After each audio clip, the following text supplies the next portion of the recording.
नमस्कार दोस्तों, स्वागत है आप सभी का आपके अपने YouTube चैनल स्टडी ट्री पर। दोस्तों, पिछले टर्न पे हम लोगों ने क्वेश्चंस की जो श्रृंखला प्रारंभ की थी उसमें क्वेश्चन नंबर 8 तक हम लोगों ने एक सीरीज जो स्टार्ट की थी उसमें देखे थे, यानी 8 सवाल हम लोग किए थे और जो भी क्वेश्चन से रिलेटेड पॉइंट बन सकते हैं उन पे भी हम लोगों ने चर्चाएं की थी। तो आज चलिए श्रृंखला को आगे बढ़ाते हैं और चर्चा करते हैं कुछ दूसरे नए सवालों पे। तो आज का जो अगला सवाल है उस पर अगर हम लोग बात करें तो सवाल ये है कि लीवर किस प्रकार की ग्रंथि है। ठीक है, यानी कि लीवर किस प्रकार की ग्रंथि है, इस पर हम लोग बात करेंगे लीवर को लेकर के। तो देखिए, सबसे पहले तो लीवर की बात आ जाती है, जिसको हिंदी में यकृत कहेंगे या फिर इसी को कलेजा भी कहा जाता है। लीवर को ही कलेजा कहते हैं, यह आपको ध्यान रखना है, और लीवर को ही यकृत कहा जाता है हिंदी में। ठीक है, जबकि अगर ग्रंथियों की बात करें तो ग्रंथि या ग्लैंड्स क्या होती हैं, इनको भी हम लोग जानेंगे, क्योंकि सवाल पूछा है लीवर किस प्रकार की ग्रंथि है। तो ध्यान देंगे, जब भी सवाल बनता है कि ग्रंथि जो क्वेश्चन है या ग्लैंड जो है ये किस प्रकार की होती हैं, तो ध्यान रखनी है कि जो ग्रंथि या ग्लैंड होती हैं ये 3 तरह की होती हैं, मुख्यतः 3 प्रकार की होती हैं। और ग्रंथि या ग्लैंड कहते किसको हैं, इसको भी हम लोग देखेंगे। सबसे पहले हम लोग जो ग्रंथि हैं उनकी बात करें तो एक होती है साधारण, या इसी को कहेंगे सिंपल ग्लैंड। ठीक है, दूसरी होती है अंतःस्रावी, ये इसी को कहेंगे एंडोक्राइन, एंडोक्राइन ग्लैंड। और तीसरी होती है बहिस्रावी, बहिस्रावी ग्रंथि, जिसको कहा जाता है एक्सोक्राइन ग्लैंड, एक्सोक्राइन ग्लैंड। तो 3 प्रकार की ग्रंथियां आपको मुख्यतः देखने को मिलती हैं, साधारण, अंतःस्रावी, बहिस्रावी, सिंपल, एंडोक्राइन और एक्सोक्राइन। अब सवाल यह बनता है कि ग्रंथि क्या होती है, किनको ग्रंथि कहा जाता है। तो देखिए, ग्रंथि के बारे में ध्यान रखनी है बात कि ऐसा कोई भी शरीर का अंग जिसके द्वारा किसी प्रकार के रस, हार्मोन या एंजाइम का स्रावण किया जाता हो, यानी एंजाइम, रस या हार्मोन उनके सिक्रीट किया जाता हो, तो उसी ग्लैंड को या उसी अंग को हम लोग क्या कहेंगे, ग्लैंड बोलेंगे, ग्रंथि बोलेंगे। ठीक है, तो ग्रंथि क्या होती हैं, जो किसी प्रकार के रस यानी जूस, एंजाइम या फिर हार्मोन्स। ठीक है, तो किसी प्रकार का रस यानी कि इसी को हम लोग जूस कहते हैं, जूस, एंजाइम या हार्मोन को निकालने वाले कोई भी शरीर का अंग ग्रंथि कहलाता है, जो कि 3 प्रकार के दिखाई पड़ते हैं। अब ये जो 3 टाइप बनते हैं ये किस कंडीशन पे बनते हैं, तो देखिए, जो भी ग्रंथियां शरीर की, कह सकते हैं जो भी अंग शरीर के केवल और केवल रस का स्रावण करते हैं, जो भी शरीर के अंग केवल रस का स्रावण करते हैं उन्हें हम कहते हैं साधारण ग्रंथि।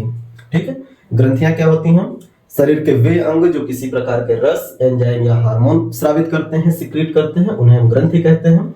और ऐसा कोई भी अंग जो केवल रस का स्रावण करता है उसे हम साधारण ग्रंथि कहेंगे। ऐसा कोई भी अंग जो एंजाइम का स्रावण करता है उसे हम बहिस्रावी ग्रंथि कहते हैं।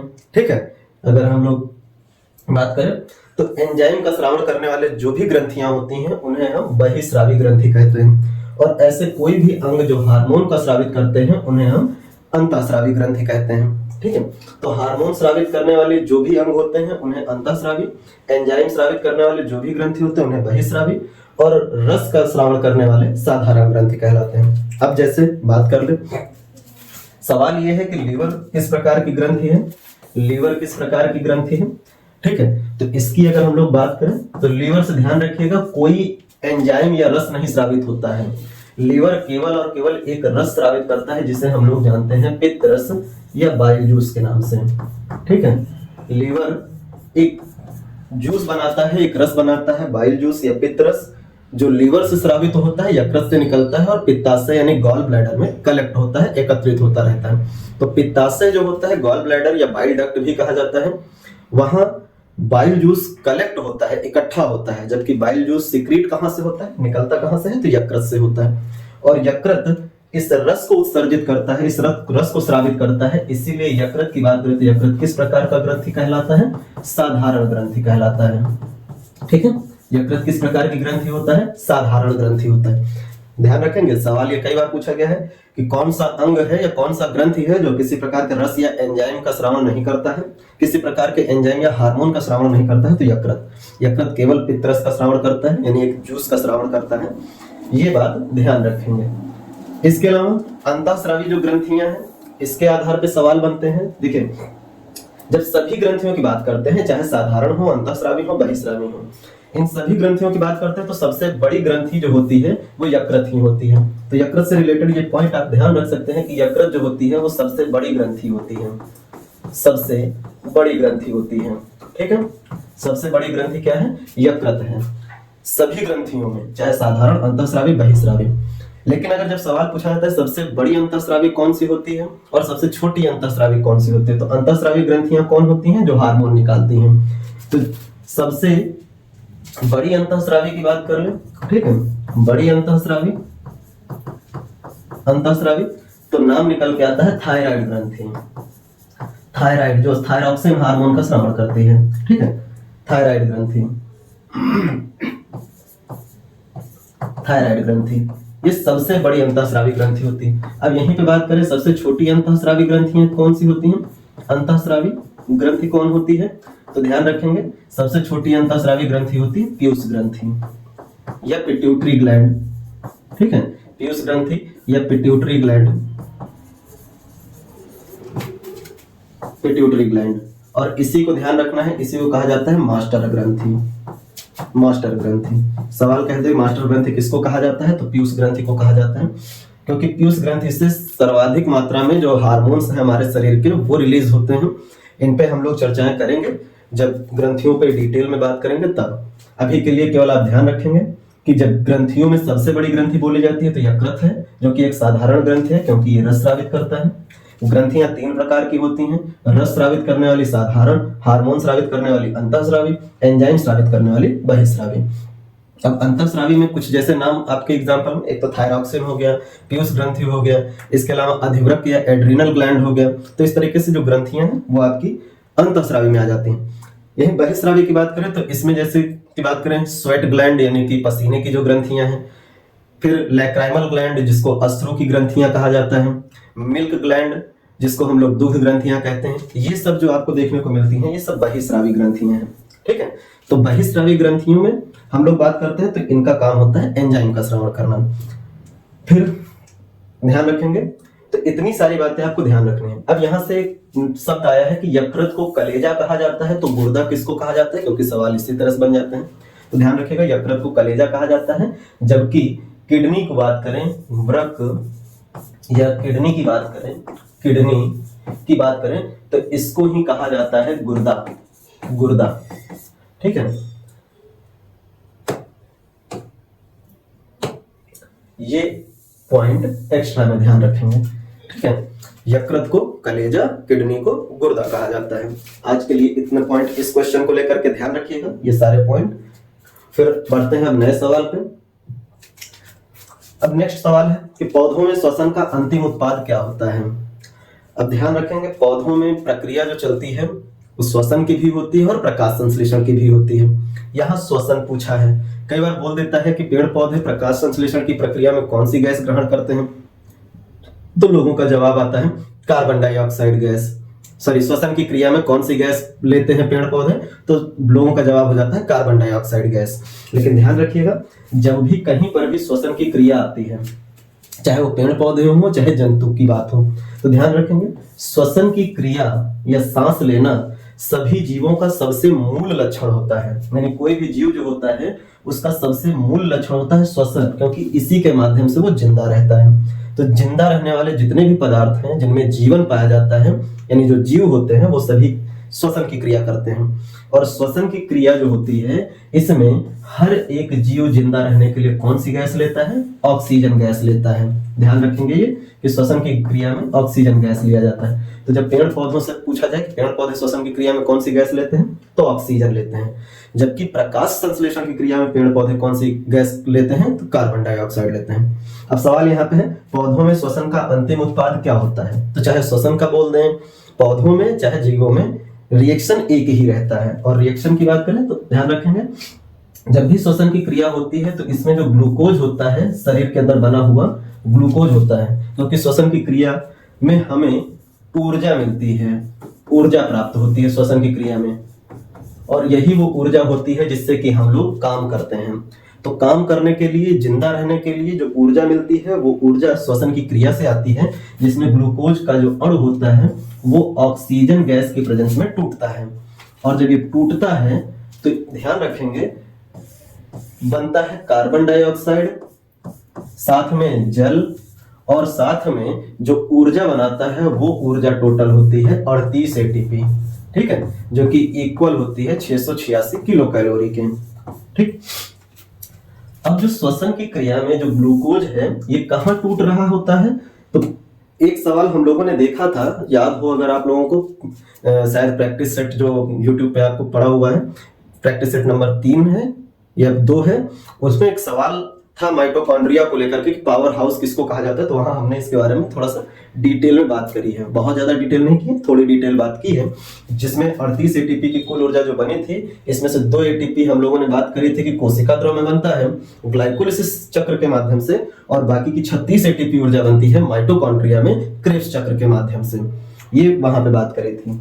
तो जो श्वसन की क्रिया में ग्लूकोज के टूटने की क्रिया है वो 2 जगहों पर चलती है, कोशिका द्रव्य के अंदर यानी साइटोप्लाज्म के अंदर और माइटोकॉन्ड्रिया के अंदर। ठीक है, अब बात आती है कि इस ग्लूकोज को तोड़ने के लिए ऑक्सीजन के कितने अणुओं की जरूरत पड़ती है, तो ऑक्सीजन के 6 अणुओं की जरूरत पड़ती है। जब ऑक्सीजन के 6 अणु मिलते हैं तो ग्लूकोज का 1 अणु टूटता है और बदले में कार्बन डाइऑक्साइड के 6 अणु और जल के 6 अणु मुक्त करता है। ये जो कार्बन डाइऑक्साइड गैस है ये मुक्त होता है, शरीर से बाहर निकलता है, चाहे वो पेड़ पौधों की हो, चाहे मनुष्य की हो, चाहे किसी भी जीव की हो, जीव कोई भी हो, ये प्रक्रिया संचालित होती है, ध्यान रखिएगा।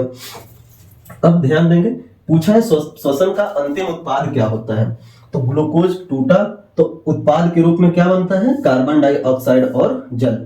ये जो कार्बन डाइऑक्साइड और जल बना है यही श्वसन की क्रिया का क्या है, अंतिम उत्पाद है, क्योंकि पेड़ पौधे इसी रूप में इन्हें बाहर निकाल देते हैं। ठीक है, अब 6 ही अणु कैसे आए, क्योंकि यहाँ पर अगर रिएक्शन को बैलेंस किया जाए तो देखो यहाँ पे कार्बन के यहाँ 6 मॉलिक्यूल्स हैं, यहाँ कार्बन का 1 था तो हमने क्या किया, 6 मॉलिक्यूल कार्बन के रिलीज होंगे तो निकाल दिए। अब यहाँ पर अगर बात करें तो हाइड्रोजन के 12 हैं, जबकि यहाँ पे हाइड्रोजन के केवल 2 थे तो हमने 6 दिए, जिससे 6 दूनी 12, हाइड्रोजन भी बैलेंस हो गया। अब ऑक्सीजन के यहाँ 6 हैं, यहाँ 2 हैं, जबकि इस साइड अगर देखा जाए तो यहाँ पर 6 दूनी 12 और 12 और 6 18 ऑक्सीजन थे, इसलिए हम लोगों ने यहाँ पर एक 6 बढ़ाया, जिससे कि 6 दूनी 12 और 12 6 18 हो गया। ठीक है, जो सामने है और बेस में है इनका मल्टीप्लिकेशन होता है, जिसको रिएक्शन नहीं बैलेंस करना आता है वो ध्यान रखेगा, जो यहाँ लिखी हुई संख्या और बेस में लिखी हुई संख्या उनका मल्टीप्लाई होता है यहाँ पे और यहाँ पे। ठीक है, और डायरेक्ट में सामने सामने से जो भी मॉलिक्यूल होते हैं उनमें सीधे गिना जाता है कि यहाँ पे सामने है तो 6 कार्बन है, लेकिन ऑक्सीजन के मामले में 6 और दूनी 12 हो जाएगा, ऐसे करके काउंट करते हैं। ठीक, तो पौधों में श्वसन की क्रिया का अंतिम उत्पाद क्या होगा, ध्यान रखेंगे, कार्बन डाइऑक्साइड और जल। यही पौधों की बात करें, जंतुओं की बात करें, दोनों में याद रखिएगा। श्वसन की क्रिया में ग्लूकोज तोड़ा जाता है और ग्लूकोज के 1 अणु को तोड़ने के लिए, क्वेश्चन है, ग्लूकोज के 1 अणु को तोड़ने के लिए ऑक्सीजन के कितने अणु लगते हैं, 6 अणु लगते हैं, 6 अणु, 1 अणु तोड़ने के लिए ऑक्सीजन के 6 अणु लगते हैं, और फिर टूटता है तो कार्बन डाइऑक्साइड के 6 और जल के 6 मॉलिक्यूल रिलीज होते हैं। ठीक है, तो ये रिलीज होते हैं, बाहर निकलते हैं, ध्यान रखेंगे, और 38 एटीपी की ऊर्जा बनती है। तो ये बात इस सवाल को लेकर के ध्यान रखिएगा। जबकि प्रकाश संश्लेषण की क्रिया में यही प्रक्रिया उल्टा चलती है और पेड़ पौधे ग्लूकोज बनाते हैं। ठीक है, वहां पर जो पेड़ पौधों का अंतिम उत्पाद पूछा जाए तो ग्लूकोज होगा मुख्य उत्पाद और ऑक्सीजन होता है उप उत्पाद, बाई प्रोडक्ट होता है। अगर थोड़ा सा इसको भी कुछ लोगों के लिए समझा दें जिससे कि पता रहे, नहीं तो प्रकाश संश्लेषण को बोलते हैं फोटोसिंथेसिस, तो हम यहाँ पे लिख दे रहे हैं फोटोसिंथेसिस की। अगर बात करें तो कार्बन डाइऑक्साइड और साथ में जल, पेड़ पौधे लेते हैं वातावरण से कार्बन डाइऑक्साइड और मिट्टी से ग्रहण करते हैं जल, और ग्रहण करके सनलाइट की प्रेजेंस में पर्णहरिम के अंदर, पर्णहरिम जिसको हम लोग कहते हैं क्लोरोप्लास्ट, सॉरी क्लोरोफिल, क्लोरोफिल कहेंगे। क्लोरोप्लास्ट कहा जाता है हरित लवक को, और हरित लवक के अंदर पाया जाता है पर्णहरिम, और इसमें ही फोटोसिंथेसिस की प्रोसेस कंप्लीट होती है। ठीक है, जब ये रिएक्शन करते हैं तो बनता है ग्लूकोज, और साथ में बनता है ऑक्सीजन, और साथ में बनता है जल। ठीक है, ये बनते हैं। यहां पर अगर हम बात करें तो कार्बन डाइऑक्साइड के 6 मॉलिक्यूल, जल के 12 मॉलिक्यूल मिलते हैं, तब ग्लूकोज का 1 मॉलिक्यूल तैयार होता है, और बदले में 6 मॉलिक्यूल ऑक्सीजन और 6 मॉलिक्यूल जल के रिलीज होते हैं एटमॉस्फेयर में। ठीक है, तो ये टोटल रिएक्शन फोटोसिंथेसिस का है। इसीलिए कई बार सवाल होता है पेड़ पौधे प्रकाश संश्लेषण की क्रिया में कौन सी गैस ग्रहण करते हैं, तो कार्बन डाइऑक्साइड। लेकिन श्वसन की क्रिया जब बात आएगी तो पेड़ पौधे भी श्वसन की क्रिया में कौन सी गैस लेते हैं, ऑक्सीजन। हम लोग केवल श्वसन करते हैं, इसलिए हम लोग ऑक्सीजन गैस को ही ग्रहण करते हुए अपने आप को बताते हैं। तो ये बात ध्यान रखिएगा क्वेश्चन नंबर 10 के हिसाब से। तो अंतिम उत्पाद होगा कार्बन डाइऑक्साइड और जल। अगला है हड्डियों को जोड़ने वाली संरचना को क्या कहा जाता है। ठीक है, हड्डियों को जोड़ने वाली संरचना। अब यहाँ पे अगर हम लोग बात करें, देखिए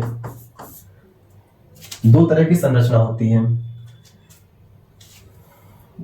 2 तरह की संरचना होती है। एक होती है स्नायु, जो ज्वाइंट करने का काम करती है, उन संरचनाओं की बात कर रहे हैं। स्नायु या इन्हीं को कहा जाता है लिगामेंट्स, लिगामेंट्स। और दूसरी टाइप की संरचना होती है जिसे कहा जाता है कंडरा या टेंडन्स। ठीक है, 2 तरह की मुख्य संरचना होती हैं जो हड्डी को जोड़ने का काम करते हैं या हड्डी को मांसपेशी से जोड़ने का कार्य करती हैं, मसल्स से जोड़ने का कार्य करती हैं। तो बात करते हैं स्नायु की, तो ध्यान रखेंगे स्नायु जो लिगामेंट्स जो होते हैं, ये हड्डी को हड्डी से जोड़ने का कार्य करते हैं। हड्डी को हड्डी से, यानी bone to bone joint create करते हैं। अब ये कैसे, जैसे अगर हम यहाँ पे बात करें तो एक हड्डी अगर हम ये बना रहे हैं और इसी के साथ एक दूसरी हड्डी जो बना रहे हैं, जैसे कि घुटने वगैरह में आप देखते हैं जो हड्डियां होती हैं, तो इनको आपस में कनेक्ट करने के लिए जो ऊतकों का एक संरचना देखने को मिलता है, जो इन हड्डियों को आपस में पकड़ करके ज्वाइंट करता है, बनाता है, उसी ज्वाइंट को हम लोग कहते हैं लिगामेंट या स्नायु।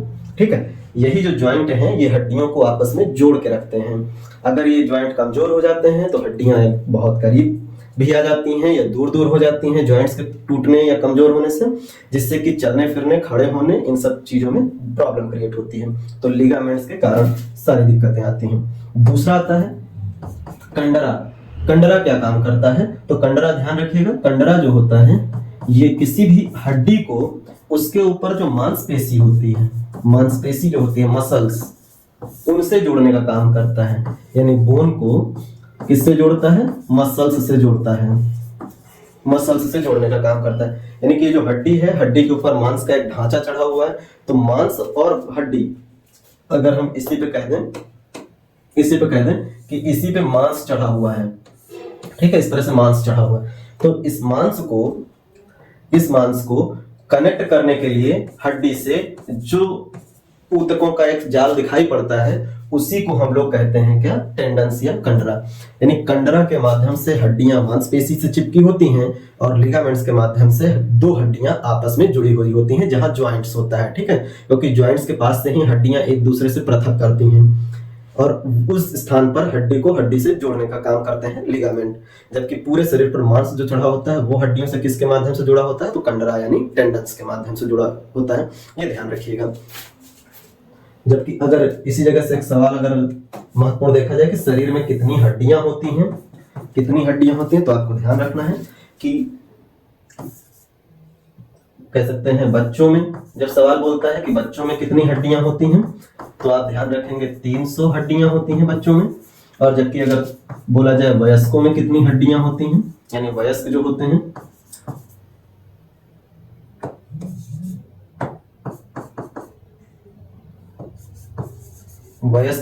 इनमें कितनी हड्डियां होती हैं, तो इसमें आप ध्यान रखेंगे 206 हड्डियां होती हैं। 206 हड्डियां होती हैं। कितनी हड्डियां कम हो चुकी होती हैं बच्चों से वयस्क होने तक, तो हड्डियां जो कम हुई होती हैं उनके नंबर है 94। यानी 94 हड्डियां क्या होती हैं, कम होती हैं। कैसे कम होती हैं, तो बचपन में जो 300 हड्डियां छोटे छोटे बच्चों में होती है, जैसे जैसे आयु बढ़ती जाती है हड्डियों के बीच जो गैप होता है वो एक दूसरे के साथ चिपकते जाते हैं। इससे कई सारी हड्डियां जुड़ जुड़ करके एक ही हड्डी में कन्वर्ट होने लगती हैं।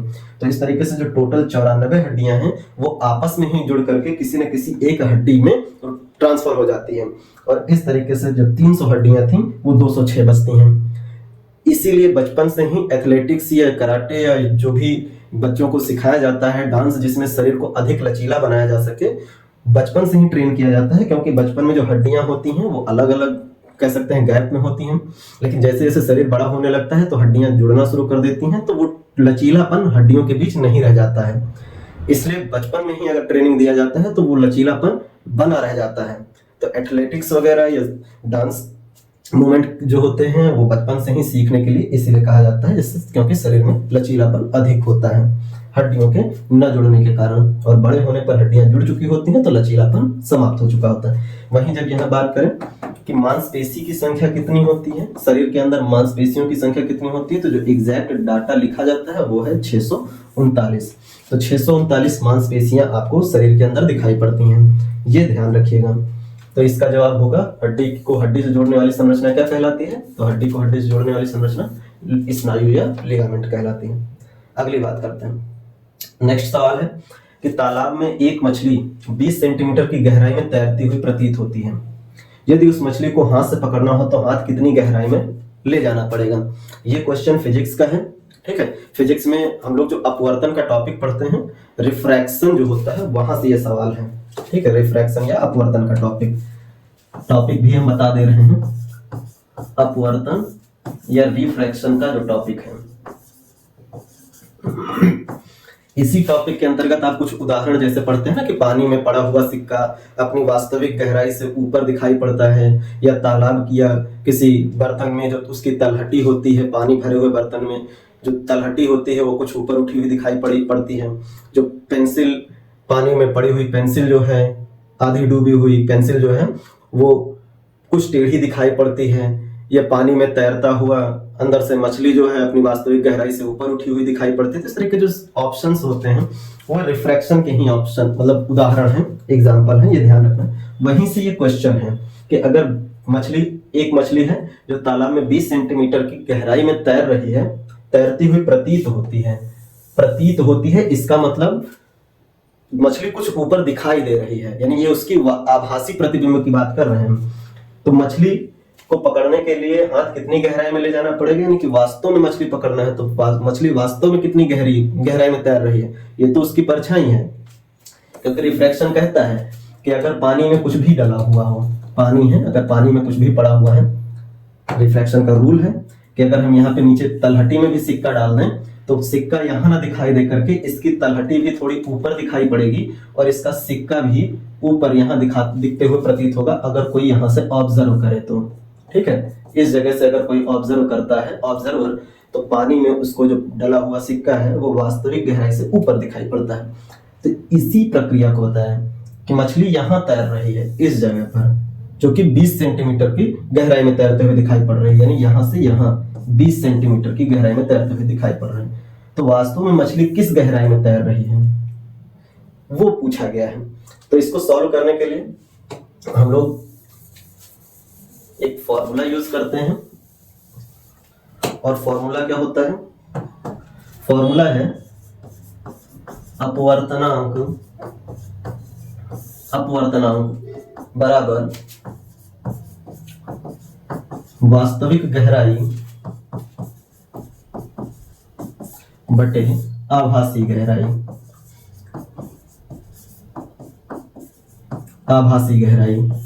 ये फॉर्मूला है।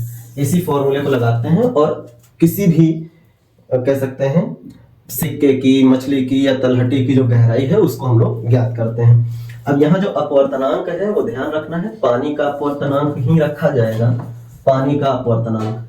और जो पानी का अपवर्तनांक होता है वो होता है 4.4/3 या फिर 1.33, ये पानी का अपवर्तनांक होता है, ठीक है। फिजिक्स में हम लोग ये चैप्टर जब ये टॉपिक पढ़ते हैं तो वहां पे अपवर्तनांक देखते हैं, तो कई सारे तत्वों के हम लोगों को अपवर्तनांक, कई सारे पदार्थों के अपवर्तनांक पढ़ने पड़ते हैं। हवा है, पानी है, हीरा है, कांच है। यहाँ हम लोगों को पानी का देखना है क्योंकि मछली पानी में है। ठीक, अब इसको लगाते हैं, सॉल्व करते हैं। तो अपवर्तनांक रख देंगे कितना, 4/3। वास्तविक गहराई निकालनी है हमें। ठीक है, यानी कि जो इमेज है रियल वाला, सॉरी जो कह सकते हैं गहराई है रियल वाला, वो हमको पता करना है। तो हम यहाँ कह सकते हैं वास्तविक गहराई हमें फाइंड करना है। और आभासी की बात करें तो मछली तैर कितने पे रही है, 20 सेंटीमीटर पे तैर रही है। क्रॉस मल्टीप्लाई लगा देंगे, इसको इधर लेके जाएंगे या यहीं से काटना चाहे तो काट के देख सकते हैं, लेकिन कटेगा नहीं। तो यहाँ कितना आएगा, 80/3 क्या आएगा, वास्तविक गहराई। वास्तविक गहराई। अब अगर हम लोग 3 से काटना चाहें तो कितनी बार जाएगा, अगर हम लोग देखें इसको तो ठीक है, काटें, देखिए 3 से काट रहे हैं, 3 दूनी 6, बच गया कितना 2, यानी 20, 3 छम 18, यानी बच गया फिर से 2, 3 छम 18, फिर से 2 बचा, यानी कि ये प्रक्रिया चलती रहेगी, यानी तो 26.66 आंसर आएगा। तो वास्तविक गहराई जो मछली की होगी, यानी मछली किस गहराई पे तैर रही है, वास्तविक गहराई मछली की है कितना, 26.66 सेंटीमीटर, ये मछली की वास्तविक गहराई है। तो अगर हमें मछली को हाथ से पकड़ना है तो भले मछली दिखाई दे रही है 20 सेंटीमीटर गहराई में तैरते हुए दिखाई पड़ रही है, लेकिन मछली वास्तव में तैर किस गहराई में रही है, 26.66, यानी हमें इस मछली को पकड़ने के लिए 26.66 सेंटीमीटर की गहराई में अपने हाथ को ले जाना पड़ेगा। ऐसे ही कुछ सवाल पूछ लेता है, जैसे कि अगर हम लोग बात करें, सवाल ऐसे ही दे देता है, क्वेश्चन बोल देता है किसी तरण ताल यानी कि जो स्विमिंग पूल है, तरण ताल को स्विमिंग पूल कहेंगे, स्विमिंग पूल। ठीक है, स्विमिंग पूल की बात करें तरण ताल की, तो कह देता है कि तरण ताल की वास्तविक गहराई, यानी कि जो वास्तव में तरण ताल की गहराई है, वास्तविक गहराई स्विमिंग पूल की, वो कह देगा कि 6 मीटर है। तो बताओ तरण ताल की गहराई बाहर से देखने पर कितनी दिखाई पड़ेगी, यानी कि इसकी आभासी गहराई कितनी दिखाई पड़ेगी, आभासी गहराई कितनी होगी। आप सबने देखा होगा वाटर पार्क वगैरह में, क्या कहते हैं, आप सब देखते होंगे, जहां पानी आपको एकदम क्लीन नीचे तक दिखाई पड़ता होगा, जो लोग वाटर पार्क गए होंगे वहां पे आपने देखा होगा कि जो लोग पानी में होते हैं उनको ऊपर से देखने पे लगता है कि वो थोड़े ऊपर उठे हुए से हैं, और जो स्विमिंग पूल का जो लेवल है नीचे का जो बेस है वो भी आपको थोड़ा ऊपर लगता है, लेकिन जैसे जैसे आप उसमें उतरना शुरू करते हैं तो पता चलता है कि नहीं, वो तो थोड़ा और गहरा सा है। तो वो इसी कारण से पता चलता है क्योंकि अपवर्तन का नियम जो है वो लागू होता है यहाँ पे। तो आभासी गहराई कितनी होगी, ऐसे करके सवाल पूछ लेता है कि कितना महसूस होगा। तो इसको सॉल्व करने के लिए सेम वही चीज कि अपवर्तनांक बराबर वास्तविक गहराई, वास्तविक गहराई बटे आभासी गहराई, फॉर्मूला लगा देते हैं। 4/3 वास्तविक गहराई कितना दिया गया है, 6 मीटर, आभासी आपको बतानी है। ठीक है, आभासी गहराई ये आपको ज्ञात करनी है। क्रॉस मल्टीप्लाई करेंगे तो आभासी गहराई क्या हो जाएगा, गहराई क्या आएगा, तो ये आ जाएगा 6 × 3 अपॉन क्या आ जाएगा 4। ठीक है, चाहे तो यहीं से काट सकते हैं, 2 2 जा 4, 2 3 जा 6। ठीक है, यहां से भी काट देते हैं, 2 और 3 क्या आएगा 9/2। अब 2 से काटेंगे तो कितना आएगा, 2 1 जा 2, 2 4 जा 8, और पॉइंट लगाएंगे, और 2 5 जा 10, यानी कि जो आभासी गहराई है वो पूल की वो कितने मीटर की है, 4.5 मीटर। यानी एक्चुअल में स्विमिंग पूल 6 मीटर गहरा था, लेकिन बाहर से देखने पे वो कितना गहरा दिखाई दे रहा है, केवल 4.5 मीटर गहरा दिखाई दे रहा है, यानी 1.5 मीटर गहराई उसकी कम दिखाई पड़ रही है। और यही भ्रम होता है कि बाहर से कभी भी देखने पर लगता है कि कितना ही गहरा होगा, थोड़ा सा ही होगा, और जैसे ही पैर रखते हैं अचानक से गहराई में चले जाते हैं। तो पानी भरे हुए कभी भी किसी स्थान में कभी भी उतरते समय ये बात ध्यान रखिएगा कि वो ऊपर से जितना गहरा दिखाई पड़ता है हमेशा उतना गहरा नहीं होता, उससे ज्यादा गहरा होता है। ठीक है, तो ये बात ध्यान रखिएगा। ऐसे क्वेश्चन जब भी हैं तो आप ये फॉर्मूला यूज करेंगे पानी में भरे हुए सिक्के को लेकर, पानी में डूबा हुआ सिक्के को भी लेकर के सवाल दे देता है इस तरीके से। जैसे एक सवाल हम सिक्के का भी कर लेते हैं। कह देगा कि पानी में एक सिक्का, यानी ग्लास में पड़ा हुआ एक सिक्का या पानी में पड़ा हुआ, कह देगा कि 5 सेंटीमीटर की गहराई में दिखाई देता है, दिखाई देता है सिक्का। किसी गिलास में, पानी से भरे हुए ग्लास में 5 सेंटीमीटर की गहराई में दिखाई देता है। दिखाई देता है का मतलब है हम लोग जब देख रहे हैं तो वो दिखता है, यानी आभासी है। तो कह देगा कि वास्तव में सिक्का, वास्तव में सिक्का किस गहराई में होगा, सिक्का किस गहराई में होगा, किस गहराई में होगा, ऐसा सवाल दे देता है। अब आपको निकालना है वही फॉर्मूला, अपवर्तनांक, ठीक है। अपवर्तनांक इज इक्वल टू वास्तविक गहराई बटे आभासी गहराई, आभासी गहराई, ठीक। पानी का अपवर्तनांक 4/3, वास्तविक गहराई निकालना है, ठीक है। वास्तविक गहराई ये ज्ञात करनी है। आभासी कितनी दी गई है, 5 सेंटीमीटर। क्रॉस मल्टीप्लाई करेंगे 20 हो जाएगा, ठीक है। तो वास्तविक गहराई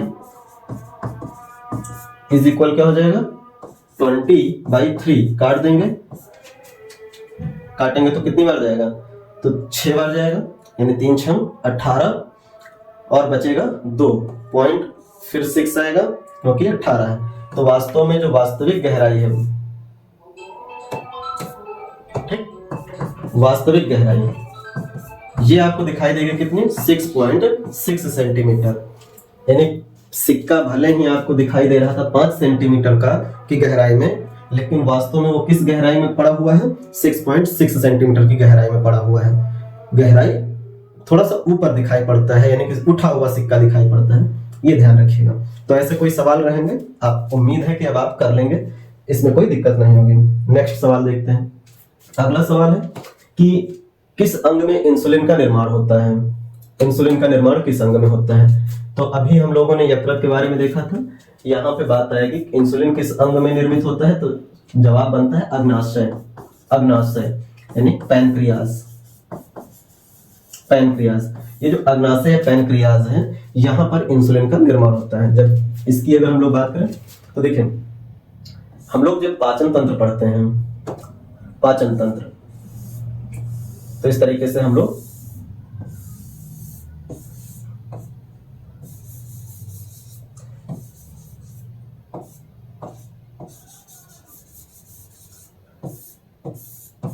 पाचन तंत्र की बात करते हैं।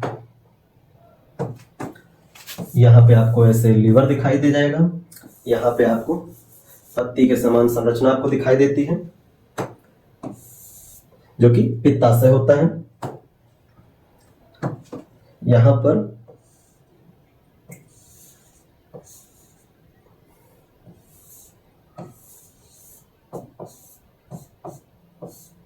आपको भरा हुआ छोटी आंत दिखाई देता है। ये छोटी आंत है, ये बड़ी आंत है, ये अग्नाशय है, ये आमाशय है, ये लीवर है आपका, जो कि कनेक्टेड होता है पित्ताशय से, ठीक है, पित्ताशय से कनेक्ट होता है। बाकी ये ग्रसनी होता है, ग्रास नली होता है, ये ग्रसनी का भाग होता है, और ये मुंह होता है। तो ये माउथ है, माउथ यानी मुंह, ये वाला हिस्सा फेरिंग्स है, फेरिंग्स यानी ग्रसनी है। ये वाला हिस्सा जो यहाँ पे दिखाई पड़ रहा है, ये ईसोफेगस है, ईसोफेगस। ये इसी को हम लोग भोजन की नली, फूड पाइप कहेंगे, या इसी को ग्रास नली भी कहेंगे। ये वाला हिस्सा पेट है, स्टमक, स्टमक पेट। ये वाला हिस्सा लीवर होता है। ये वाला हिस्सा जो यहाँ पे है, ये है गॉल ब्लैडर, गॉल ब्लैडर या बाइल डक्ट भी कहेंगे, पित्ताशय है। ये वाला हिस्सा है पैनक्रियास, पैनक्रियास। ये हिस्सा है आपका लार्ज इंटेस्टाइन, लार्ज इंटेस्टाइन, ठीक। जबकि ये अंदर भरा हुआ ये आपको देखने को मिलता है, ये है स्मॉल इंटेस्टाइन, ठीक है, इंटेस्टाइन। अब ये जो फिगर हमने बनाया है, इस फिगर को हमने क्यों बनाया है, क्योंकि अभी लीवर को लेकर के भी हम लोगों ने एक सवाल डिस्कस किया था कि किस प्रकार की ग्रंथि है। तो लीवर कैसी ग्रंथि होती है, साधारण ग्रंथि होती है क्योंकि ये पित्त रस को स्रावित करती है और यहाँ पित्ताशय में पित्त रस कलेक्ट होता है और फिर वो वहां से निकलता है। तो छोटी आंत्र में ग्रहणी जो होता है वहां पे पहुंचता है पित्त रस भोजन में मिलने के लिए। ये जो है पित्ता वो अग्नाशय, ये पत्ती के समान संरचना आपको देखने को मिल रहा है, ये अग्नाशय है। ये जो अग्नाशय है ये एक विशेष प्रकार की संरचना से निर्मित होता है, यानी कि विशेष प्रकार की कोशिका से निर्मित होता है, जो कि कह सकते हैं कहलाता है लैंगरहैंस की द्वीपिका। यानी अग्नाशय में पाए जाते हैं लैंगरहैंस की द्वीपिकाएं। ये अग्नाशय में पाए जाते हैं। इंग्लिश में बोले तो इसको कहा जाता है इजलेट्स ऑफ लैंगरहैंस। ठीक है, आइसोलेट्स ऑफ लैंगरहैंस या इजलेट्स ऑफ लैंगरहैंस की द्वीपिकाएं। ये विशेष संरचना अग्नाशय में पाई जाती है और ये जो संरचना है इसका निर्माण होता है 3 प्रकार की कोशिकाओं से मिलकर। लैंगरहैंस की द्वीपिकाओं का निर्माण कैसी कोशिकाओं से होता है? 3 टाइप की कोशिकाएं बनाती हैं मिलकर के लैंगरहैंस की द्वीपिकाएं। और ये जो 3 प्रकार की कोशिकाएं हैं वो कौन कौन सी होती हैं? तो एक होती है अल्फा कोशिका, एक होती है बीटा कोशिका और एक होती है गामा या डेल्टा कोशिका। ठीक है, गामा या डेल्टा कोशिका। तो लैंगरहैंस की द्वीपिकाएं 3 प्रकार की कोशिकाओं से मिलकर बने होते हैं, अल्फा, बीटा, गामा या डेल्टा। ये कोशिकाएं लैंगरहैंस की द्वीपिका का निर्माण करती हैं और कई सारे लैंगरहैंस की द्वीपिकाएं मिलती हैं तो अग्नाशय ग्रंथि का निर्माण करती हैं। ये भी एक ग्रंथि है, अभी इस पर भी हम लोग बात करेंगे। अब बात करते हैं जो अल्फा कोशिका होती है वो एक प्रकार के कह सकते हैं हार्मोन का स्रावण करती है और उस हार्मोन का नाम होता है ग्लूकागॉन हार्मोन। ठीक है, जो हार्मोन स्रावित करते हैं उस हार्मोन का नाम क्या है? ग्लूकागॉन। और ये जो ग्लूकागॉन हार्मोन होता है ये ग्लाइकोजन को तोड़ने का काम करता है, ग्लाइकोजन को तोड़ता है। अब ये ग्लाइकोजन क्या है? किसी भी जंतु का संचित भोजन जो होता है, जो हम लोग कुछ भी खाते हैं तो जितना हम लोगों का वर्क होता है उतनी एनर्जी हम लोग ग्लूकोज के तोड़ने पर ले लेते हैं, लेकिन एक्स्ट्रा में अगर खा रहे हैं, काम कम कर रहे हैं तो जो एक्स्ट्रा ग्लूकोज होता है वो ग्लाइकोजन में कन्वर्ट हो जाता है और कन्वर्ट होकर के कहाँ स्टोर होता है? लीवर में।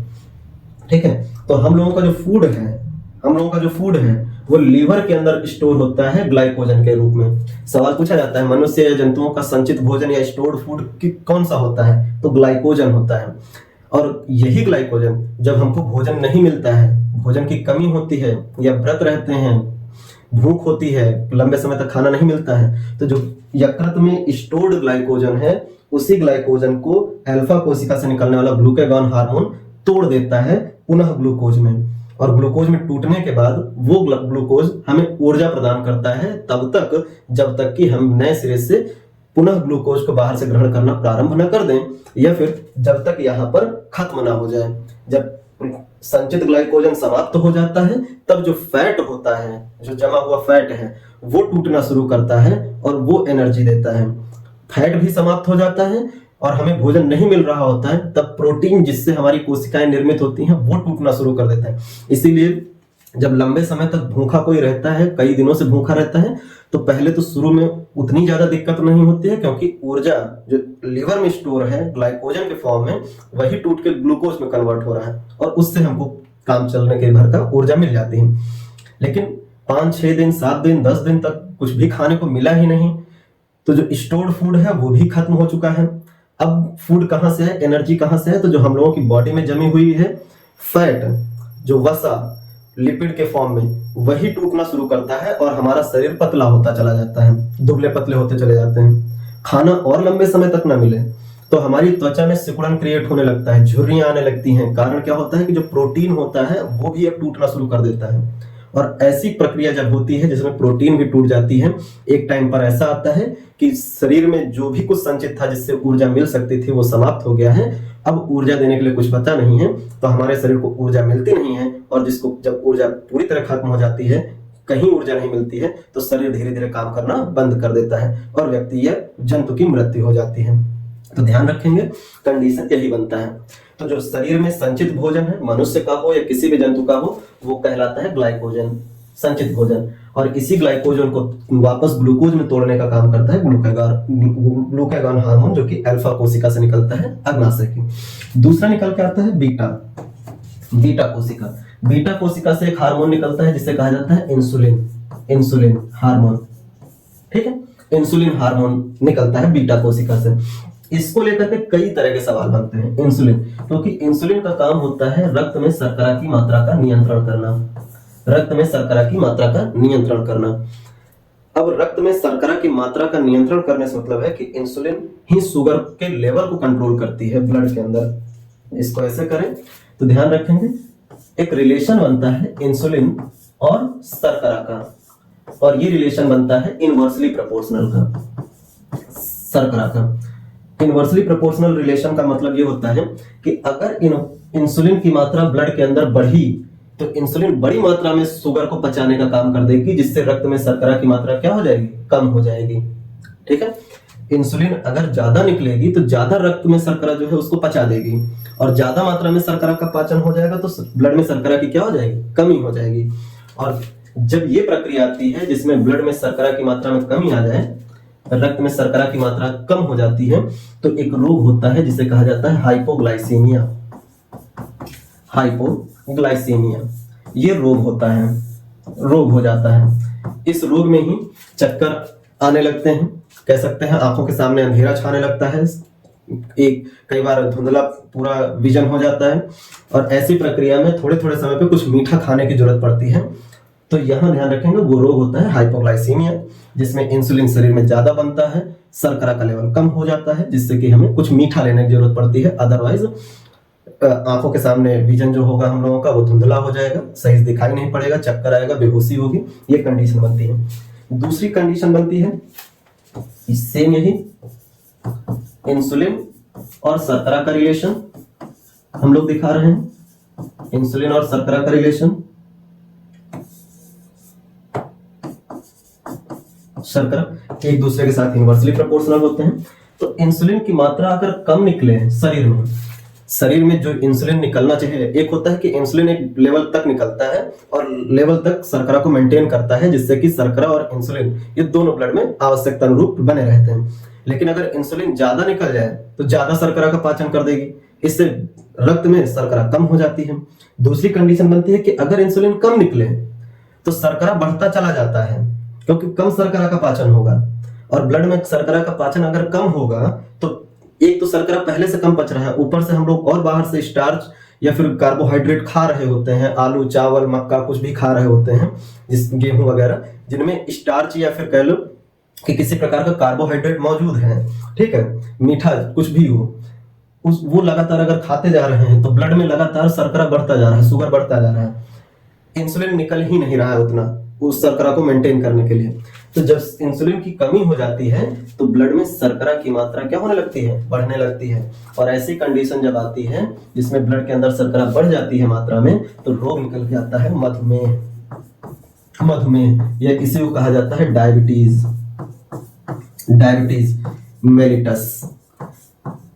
मेलिटस रोग बोलते हैं। ठीक है, तो इंसुलिन की कमी से रक्त में शर्करा की मात्रा में वृद्धि होती है, मधुमेह या डायबिटीज मेलिटस रोग हो जाता है।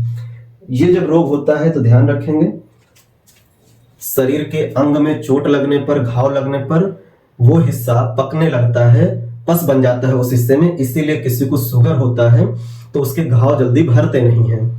बीमारी होने पर सर्जरी नहीं होती है, क्योंकि अगर चीरा लगाया जाएगा, सर्जरी की जाएगी तो वो घाव भरेगा नहीं बल्कि सड़ जाएगा।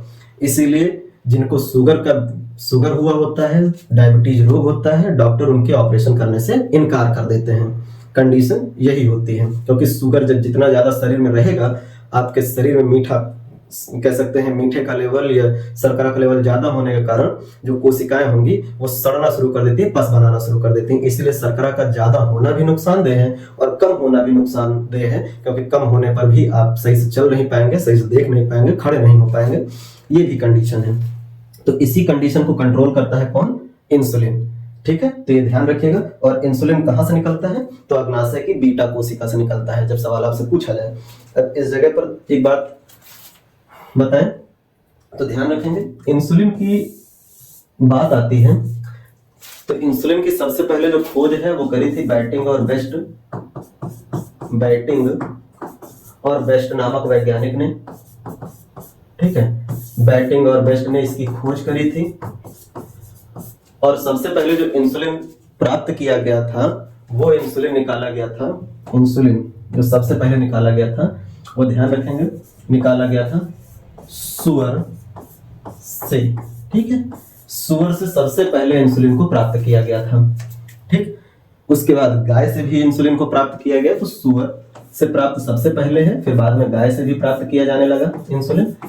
और देन आजकल बात करें पेड़ पौधों में, अगर पूछा जाए कि कौन सा ऐसा पेड़ है जिससे इंसुलिन प्राप्त होता है, तो एक पेड़ का नाम आता है और वो पेड़ है, अगर पेड़ बोला जाए पेड़ या पौधे, ठीक है, पेड़ पौधा दे दे कि कौन सा है जिससे इंसुलिन प्राप्त होता है, तो आपको ध्यान रखना है वो होता है डहेलिया। डहेलिया की जड़ों से इंसुलिन तैयार किया जाता है। तो डहेलिया की जड़ों से भी इंसुलिन प्राप्त होता है, ये ध्यान रखेंगे इतनी सारी बातें इंसुलिन को लेकर के। ठीक है, एक अगला आता है गामा या डेल्टा कोशिका जो होती है, ये इससे क्या स्रावित होता है, तो इससे भी एक हार्मोन स्रावित होता है और वो हार्मोन होता है, नाम है उसका सोमैटोस्टैटिन हार्मोन। ठीक है, सोमैटोस्टैटिन हार्मोन।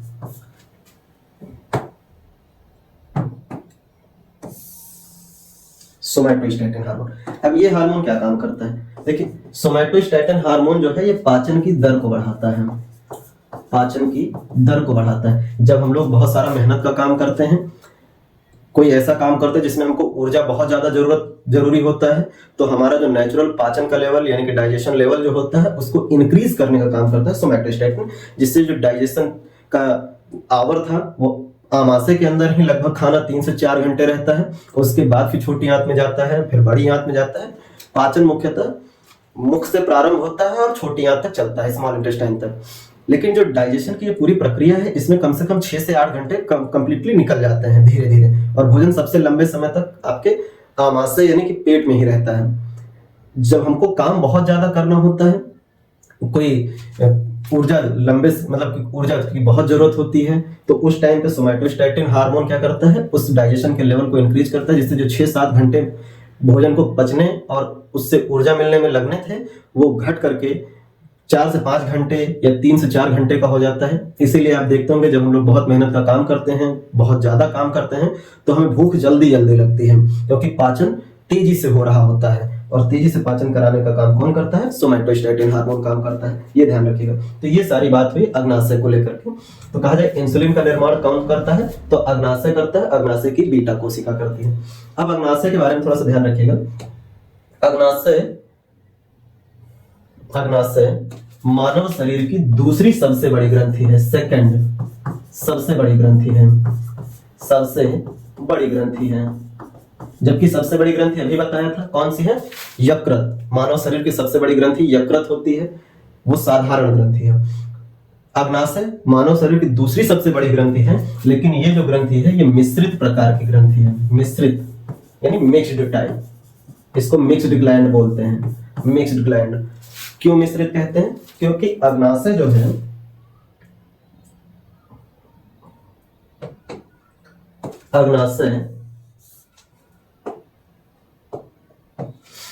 सेकंड, ठीक है, अग्नाशय ये जो है ये एक रस का भी श्रावण करती है, उस रस का नाम होता है अग्नाशयी रस या पैनक्रियाटिक जूस, और उस जूस में पाए जाते हैं कुछ एंजाइम। ठीक है, तो ये एंजाइम भी स्रावित करते हैं। एंजाइम की बात करें कि कौन से एंजाइम ये स्रावित करता है, जो पैनक्रियाटिक जूस के माध्यम से भोजन में आकर के मिलता है, ये रस स्रावित करते हैं, और वो रस पैनक्रियाटिक जूस के माध्यम से भोजन में आकर के मिल जाते हैं। यहाँ पर जो ग्रहणी भाग है इस जगह पर, इसमें एक तरफ से पित्त रस और दूसरी तरफ से अग्नाशयी रस भोजन में मिलता है। तो अग्नाशयी रस के अंदर मौजूद होते हैं ट्रिप्सिन, एमाइलेज, लाइपेज, कार्बोक्सीपेप्टिडेज और माल्टेज जैसे एंजाइम। ये जो एंजाइम है भोजन में घुल करके भोजन में वसा, प्रोटीन और कार्बोहाइड्रेट को पचाने का कार्य करते हैं। तो ट्रिप्सिन, एमाइलेज, लाइपेज, कार्बोक्सीपेप्टिडेज और माल्टेज इन हार्मोन्स का श्रावण करता है, इन एंजाइम्स का श्रावण करता है अग्नाशय। इसके अलावा 3 प्रकार के हार्मोन भी स्रावित करता है, ग्लूकागॉन, इंसुलिन, सोमैटोस्टैटिन। तो अग्नाशय एक ऐसी ग्रंथि है, या कह लें एकमात्र ऐसी ग्रंथि है जो रस स्रावित करता है, एंजाइम स्रावित करता है और हार्मोन भी स्रावित करता है। तीनों का श्रावण करने के कारण अग्नाशय को क्या कहा जाता है? मिश्रित ग्रंथि कहा जाता है, मिक्स्ड ग्लैंड कहा जाता है, इकलौती ग्रंथि है। ये ध्यान रखिएगा। उम्मीद है यहां तक बात क्लियर होगी आपकी। ठीक, फिर नेक्स्ट पॉइंट लेके चलते हैं। नेक्स्ट क्वेश्चन, अगला क्वेश्चन है, ये केमिस्ट्री से रिलेटेड सवाल है कि 0.30 ग्राम कार्बनिक यौगिक के पूर्ण दहन पर 0.20 ग्राम कार्बन डाइऑक्साइड के एवं 10 ग्राम जल के बनते हैं। ठीक है, 0.10 ग्राम जल के बनते हैं। कार्बनिक यौगिक में कार्बन का प्रतिशत क्या होगा? यानी कहा गया है 0.30 ग्राम क्या है? कार्बनिक यौगिक है, और इसके दहन पर कार्बन डाइऑक्साइड कितना बन रहा है? 0.20 ग्राम, और जल कितना निकल रहा है? 0.10 ग्राम। तो कार्बन का प्रतिशत पूछा गया है, कार्बन का प्रतिशत पूछा गया है। जो भी डाटा दिया है उसको लिख लेते हैं हम लोग। कार्बनिक यौगिक दिया गया है, कार्बनिक यौगिक कितना दिया गया है? 0.30 ग्राम। ठीक है, इसके अंदर कार्बन डाइऑक्साइड कितना है? CO2 की मात्रा है 0.20 ग्राम। साथ में क्या निकल रहा है? जल, यानी कि जल की मात्रा है कितनी? 0.10 ग्राम। 0.10 ग्राम है, ये इनकी कुल मात्रा है। अब ध्यान देंगे, पूछा गया है कि इस कार्बनिक यौगिक में कार्बन का प्रतिशत क्या होगा, यानी कार्बन प्रतिशत क्या होगा, ये पूछा गया है। सवाल नोट करेंगे तो ये कुछ पॉइंट हैं जिनको ध्यान में रखना है। अब इसको सॉल्व करने के लिए एक कह सकते हैं कि फॉर्मूला यूज किया जाता है, तरीका होता है। अमूमन ये फॉर्मूला बताते नहीं है लोगों को, कराते ही नहीं, सवाल ही नहीं कराते हैं। बहुत सारे या तो कराते भी हैं तो बहुत लंबी लंबी प्रक्रियाओं के माध्यम से सवाल कराते हैं, जबकि हम लोग एक ही फॉर्मूले को बनाएंगे और उसी से पूरी बात करेंगे। तो कार्बन परसेंटेज की बात करें तो इसको निकालने के लिए, कार्बन प्रतिशत निकालने के लिए फॉर्मूला यूज करते हैं, तो कार्बन प्रतिशत। और ध्यान रखेंगे ये फॉर्मूला कार्बनिक यौगिक में कार्बन की ही प्रतिशत मात्रा को बताता है, किसी और की प्रतिशत मात्रा को नहीं बताएगा। और हमेशा कार्बन की ही प्रतिशत मात्रा निकालने को पूछी जाती है, कोई और नहीं पूछी जाती है। और अगर पूछी भी जाती है, जैसे अभी हम इसी में दे देंगे, इसी में अगर हम कहें, इसी में कह दें कि इसी कार्बनिक यौगिक, देखो अब कार्बनिक यौगिक टोटल इतने भार का था और इसमें से CO2 निकल गया कितना? 0.20 ग्राम, और इतने में ही है H2O 0.10 ग्राम, तो टोटल ये दोनों मिल करके कितना बना रहे हैं? 0.30। तो कह सकते हैं कि ये जो कार्बनिक यौगिक है, इस कार्बनिक यौगिक में कौन कौन से तत्व मौजूद हैं? कार्बन है, ऑक्सीजन है और हाइड्रोजन है, केवल यही तत्व हैं। अगर हमको कार्बन का प्रतिशत मिल जाए और हाइड्रोजन और ऑक्सीजन में से किसी एक का परसेंटेज दे दिया जाए तो हम किसी तीसरे का तो निकाल ही लेंगे, क्योंकि टोटल तीनों मिलकर के 100% बनाएंगे। एक का हम निकाल रहे हैं कार्बन का, और एक का पहले से अगर दे दिया जाए तो तीनों का निकल जाएगा, क्योंकि 2 को जोड़ देंगे, 100 से घटा देंगे, तीसरे का निकल जाता है। ऐसा भी एक सवाल है, पहले इस क्वेश्चन को हम लोग कर लें। तो कार्बन परसेंट निकालने के लिए ध्यान रखेंगे, फॉर्मूला यूज करते हैं। कार्बन का परमाणु भार बट्टे करेंगे CO2 का मोलर भार, कुल जो भार आता है, अणु भार कह लें। ठीक है, CO2 का मोलर या मॉलिक्यूलर या अणु भार कह लें, गुणा करेंगे, और गुणा करके जो CO2 का यहाँ कार्बनिक यौगिक में भार है, कार्बनिक यौगिक में CO2 का भार जो दिया है उसकी बात करेंगे। तो यहाँ लिखेंगे CO2 का कार्बनिक यौगिक में भार, कार्बनिक यौगिक में भार, और बट्टे में कर देंगे कार्बनिक यौगिक का भार, जो कार्बनिक यौगिक दिया जाएगा उसका कुल भार जो देगा, तो कार्बनिक यौगिक का भार। और परसेंटेज निकालना है तो गुणा कर लेंगे 100 से। ये एक फॉर्मूला तैयार हो जाता है, और इस फॉर्मूले को लेकर के हम लोग हर एक टाइप के सवाल कर लेते हैं। तो जैसे कार्बन का परसेंटेज निकालना है तो कार्बन का परमाणु भार क्या होता है? तो कार्बन की बात करें तो कार्बन का परमाणु क्रमांक होता है 6 और परमाणु भार होता है 12। तो यहाँ परमाणु भार नोट करेंगे तो परमाणु भार कितना आएगा कार्बन का? वो होगा 12। अब CO2 का मोलर भार ज्ञात करना है, तो मोलर भार कैसे निकालते हैं? तो देखिए इसमें कौन कौन से तत्व हैं CO2 में? कार्बन है और ऑक्सीजन है, कार्बन है और ऑक्सीजन है। कार्बन का परमाणु क्रमांक 6 होता है, भार होता है 12। ऑक्सीजन का परमाणु क्रमांक 8 होता है और भार होता है 16। मोलर भार निकालना है CO2 का, यानी कि टोटल इनका भार निकालना है। तो इसमें आपको कार्बन का एक ही अणु दिखाई दे रहा है, एक ही मॉलिक्यूल दिखाई दे रहा है, तो इसका भार कितना होगा 12 प्लस करेंगे, क्योंकि कुल कर्म हमको भार निकालना है तो हम जोड़ के ही निकाल पाएंगे भार। ऑक्सीजन के कितने मॉलिक्यूल दिख रहे हैं, तो 2, और ऑक्सीजन के एक मॉलिक्यूल का भार कितना है 16, तो 2 का भार क्या होगा, तो 2 का गुणा कर देंगे 16 से, ठीक है। तो यहाँ पे 12 प्लस क्या हो जाएगा 16 दूनी 32, ये ऑक्सीजन का भार है 32 और ये कार्बन का भार है 12, जोड़ देंगे तो कुल भार आएगा कितना 44। ये होगा CO2 का मोलर भार या अणु भार, इसी को कहेंगे, ठीक है। तो मोलर भार कितना निकल आया 44 निकल आया। उम्मीद है ये ध्यान रखेंगे, ठीक है। गुणा करेंगे, कार्बनिक यौगिक का भार कितना दिया गया है, कार्बनिक यौगिक में CO2 का भार कितना दिया गया है, तो इसका भार दिया गया है 0.20 ग्राम, तो रख देंगे 0.20 ग्राम, और कुल कार्बनिक यौगिक का भार कितना है तो 0.30 ग्राम, और गुणा कर देंगे 100। पॉइंट से पॉइंट काट दिया, 0 से 0 काट दिए, कुछ और कट रहा है तो काट दें, 1 से काटे और ये 22 से काट दिए, फिर 6 से काट दिए और फिर 11 से काट दिए, ठीक है। तो ये आ जाएगा, और कुछ कट रहा है तो 3 और 3 दूनी 6, ये कट रहा है, आएगा 200 बटे में क्या आ जाएगा 11, ठीक है। 200 बटे 11 डिवाइड करेंगे तो 11 एकन्नम 11 होगा, ठीक है। अगर हम लोग डिवाइड करें ऐसे 200 तो 11 एकन्नम 11, बचेगा कितना 9, 0 उतार लेंगे, 11 अठे 88, बच जाएगा 2, पॉइंट लगाएंगे, 0 बढ़ाएंगे, फिर 11 के 11 हो जाएगा, ठीक है। बचेगा कितना 9, और पॉइंट है तो 0, फिर 11 अठे 88, यानी कि कार्बन का जो परसेंटेज आएगा वो कितना आएगा 18.18%। ये कार्बन का परसेंटेज मात्रा आ जाएगी। यही हमको बतानी थी कि इस कार्बनिक यौगिक में कार्बन प्रतिशत कितना होगा, तो 18.18% होगा, ठीक है। तो इस तरह के जब सवाल आपसे पूछे जाएं तो आप ये वाला फॉर्मूला यूज कर सकते हैं, ठीक है। देखिए, पढ़ाने में आजकल जो सवाल पूछे जाते हैं वो बहुत ट्रिकी हो गए हैं, लेकिन अभी भी YouTube पे जो पढ़ाने वाले लोग हैं वो बिल्कुल सामान्य या नॉर्मल सवाल ही लेकर के बताते हैं और नॉर्मल सवालों के बेस पर ही सॉल्यूशन कराते हैं, जबकि ट्रिकी क्वेश्चंस भी आपको प्रैक्टिस करने जरूरी हो जाते हैं, क्योंकि सवाल के पैटर्न लगातार क्या हो रहे हैं बदलते जा रहे हैं। कभी बिल्कुल इजी क्वेश्चन पूछते हैं, कभी बहुत ज्यादा टफ क्वेश्चन पूछ देते हैं, कभी मॉडरेट लेवल होता है, तो क्वेश्चन का कोई लेवल या पैटर्न नहीं रह गया है अब आजकल। किसी भी सब्जेक्ट की बात कर लें, यहाँ पर भी आपको थोड़ा सा कह सकते हैं ऐसे सवाल पे भी पकड़ बनानी पड़ेगी जो आजकल पूछे जा रहे हैं, ठीक है। तो ये क्वेश्चन इस तरह के पूछे गए हैं जिसको लेकर के हमने रखा हुआ है। तो इस सवाल का जवाब क्या होगा कार्बन प्रतिशत, तो कार्बन का परसेंटेज निकला है 18.18%। सामान्य सवाल लोग इसलिए बताते हैं क्योंकि जो सिंपल क्वेश्चन होते हैं लोगों को पहले से जवाब पता होते हैं, बहुत सारे बच्चों को, तो उनको ये लगता है हाँ ये मुझे तैयार है, आता है, मुझे तैयार हो गया है, और इसी उसमें वो लगातार पढ़ाई करते हुए चले जाते हैं, और बाद में जब एग्जाम में जाते हैं तो पता चलता है ऐसे सवाल तो पूछा ही नहीं गया है। इससे जो तैयारी है उस टाइम पे तो सब कुछ आ रहा है, लेकिन पेपर में उनको कुछ नहीं आता है। तो आपको हर एक प्रकार के सवालों के पैटर्न और हर एक प्रकार के सवाल को समझना पड़ेगा।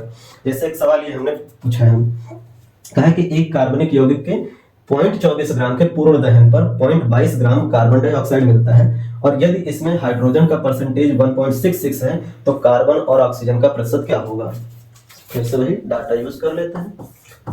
कार्बनिक यौगिक है, कार्बनिक यौगिक, इसका कुल वेट कितना दिया गया है तो 0.24 ग्राम दिया गया है, और पूर्ण दहन पर कार्बन डाइऑक्साइड कितना ग्राम मिलता है, तो कार्बन डाइऑक्साइड के मिलते हैं 0.22 ग्राम, ठीक है। अब कह रहा है इसमें अगर हाइड्रोजन 1.66 ग्राम है, 1.66% है, प्रतिशत है, तो कार्बन प्रतिशत क्या होगा और ऑक्सीजन प्रतिशत क्या होगा, ये सवाल पूछा है, ठीक है। अब हमने कहा था कि अगर ये तीन चीज यानी कि कार्बनिक यौगिक को लेकर के अगर आपसे कह दिया है हाइड्रोजन दिया है, कार्बन का तो आप निकालते ही हैं, और ऑक्सीजन का पूछा है, मतलब ये कार्बनिक यौगिक केवल और केवल कार्बन, हाइड्रोजन और ऑक्सीजन से मिलके ही बना होगा, इसी से मिलके बना होगा। और इसमें से कार्बन का आप निकाल लेते हैं, हाइड्रोजन का पहले से दिया गया है, तो तीसरे का तो आप आराम से बता देंगे, क्योंकि अगर 2 डाटा पता हो तो तीसरा निकालना आसान होता है, लेकिन 3 डाटा हैं, 3 वो हैं कह सकते हैं डाटा दिए गए हैं, पूछे गए हैं, उसमें केवल एक ही दिया गया है और 2 पूछे जा रहे हैं, तब वो कभी प्राप्त नहीं हो सकता है। यहाँ पर भी सेम कहानी, क्योंकि ये अपने आप में टोटल कार्बन हाइड्रोजन ऑक्सीजन से मिलकर के बना हुआ कार्बनिक यौगिक अपने आप में कितना है 100%, और 100% में से 1.66% तो हाइड्रोजन ही है। ठीक, कार्बन का हम लोग निकाल लेंगे तो पता चल जाएगा ऑक्सीजन का कितना होगा। सवाल करते हैं, वही फॉर्मूला, लेकिन अब पूरी तरह से बार बार वही सेम फॉर्मूला नहीं लिखेंगे। कार्बन प्रतिशत ऊपर लिखेंगे, कार्बन का परमाणु भार कितना है 12, CO2 का मोलर भार कितना होता है 44, गुणा करेंगे, ये आप रख सकते हैं। कार्बन का मोलर भार 44, कार्बन डाइऑक्साइड का मोलर भार 44 और परमाणु भार 12, ये तो आपको पता नहीं होगा। अब कहा गया है कि कार्बन डाइऑक्साइड का भार कार्बनिक यौगिक में कितना है 0.22 और कुल भार कितना है 0.24, तो यहाँ लगा देते हैं। कार्बन डाइऑक्साइड का भार है 0.22 और कुल भार है 0.24, गुणा कर देंगे 100, पॉइंट से पॉइंट चला गया, ये जाएगा 2 से अगर काट दे तो 11 और ये जाएगा 22। ठीक है, 2 से अगर हम लोग काटे तो ये है 12 और 12 दूनी 24, ये कट गया, इसको काट दें तो ये चला जाएगा 50 बार। ठीक है, अभी भी कट जाएगा, ये 11 बार और ये जाएगा 25 बार। ठीक है, अब मल्टीप्लाई कर देते हैं, कुछ भी अब कटने का है, 11 से 11 कट गया। ठीक है, कट जाएगा तो कार्बन परसेंटेज कितना मिला हमें 25, यानी कार्बन 25% मिल गया। ठीक है, अब कार्बनिक यौगिक, कार्बनिक यौगिक जो है इसमें है कार्बन, हाइड्रोजन और ऑक्सीजन, और ये मिल करके अपने आप में टोटल कितने हैं 100% के बराबर है। कार्बन, हाइड्रोजन और ऑक्सीजन मिल के 100% के हैं। यहां पे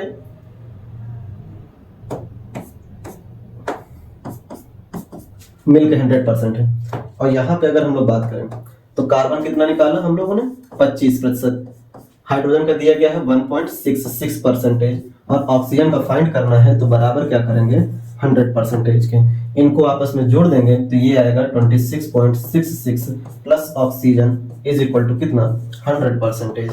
फिर ऑक्सीजन को इधर ही रख देंगे और 100% में से 26.66 को क्या कर देंगे घटा देंगे, और इसको जब हम लोग घटाएंगे तो मिल जाएगा हम लोगों को, अगर घटाएं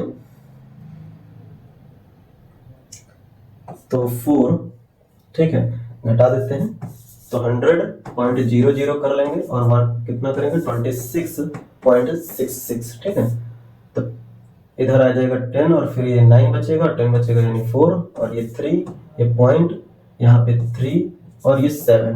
ठीक है,